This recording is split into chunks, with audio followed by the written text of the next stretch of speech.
Il y a clairement une montée de l'antisémitisme en Europe. Nous le dénonçons depuis le début des années 2000. Et cette montée s'accélère, s'aggrave. Et nous avons vu, pour la première fois en Europe depuis quelques années, des meurtres antisémites. On meurt quand juifs en Europe, on meurt parce que juifs, à Toulouse, à Paris, à Bruxelles, à Copenhague. Donc je crois que sur le diagnostic, il faut même plus se poser la question. Je pense qu'il faut maintenant passer à la phase de toutes les mesures qui doivent être prises pour enrayer cette montée d'antisémitisme qui est parallèle, et nous le disons aussi depuis le début des années 2000, à une montée de haine générale contre l'Occident, contre les valeurs de la République, contre la police, contre la liberté d'expression. Tout cela, quand nous le disions il y a une dizaine d'années, nous étions peu écoutés. Il y a 3 ans, on a eu déjà Montauban et Toulouse, des militaires, des symboles de la République et la communauté juive.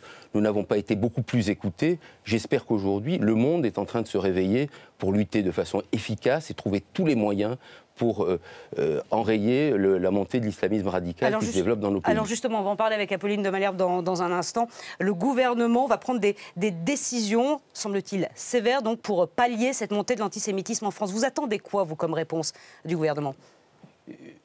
Je suis responsable de la communauté juive, donc moi je fais Vous pensez que les lieux sont assez protégés? Vous pensez que le gouvernement protège assez bien la communauté juive de Oui, là France? aujourd'hui on ne peut pas dire, on peut pas aller plus loin, on ne va pas protéger aussi les cimetières, on va pas, je ne sais pas jusqu'où va-t-on aller, on ne va pas protéger chaque citoyen parce que juif dans la rue, mais il est évident que c'est à l'État de prendre les mesures de protection pour s'assurer qu'il n'y ait plus de drames antisémites dans notre pays. Donc là, effectivement, la mise en place de militaires, même si c'est plaisant pour personne, et particulièrement pour des mamans qui emmènent leurs enfants à l'école, de voir qu'ils doivent être sous protection armée pour pouvoir étudier à l'école.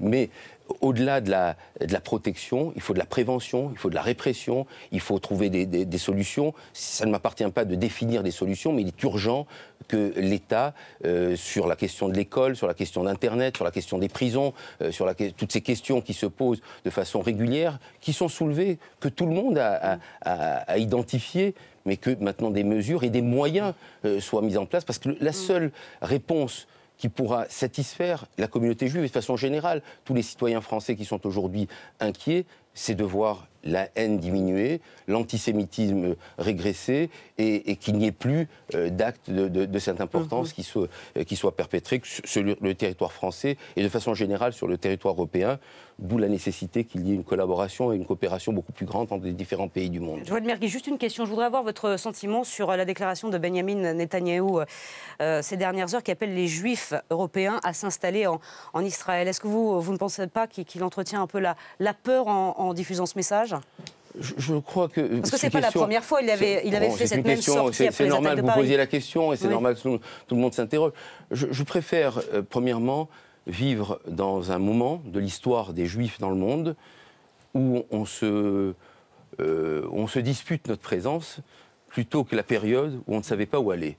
Donc qu'aujourd'hui, le Premier ministre de l'État d'Israël, dont il faut rappeler que c'est l'État juif, le seul État juif du monde, l'État qui a été créé par les survivants de la Shoah, au lendemain de la Shoah, qui dit aux Juifs qui sont en souffrance dans le monde, si vous êtes mal, venez vivre en Israël, il est dans son rôle.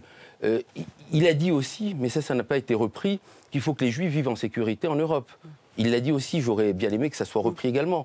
Ça veut dire qu'il dit ils doivent être en sécurité là où ils sont, et si vous ne vous sentez pas en sécurité, vous pouvez venir en Israël.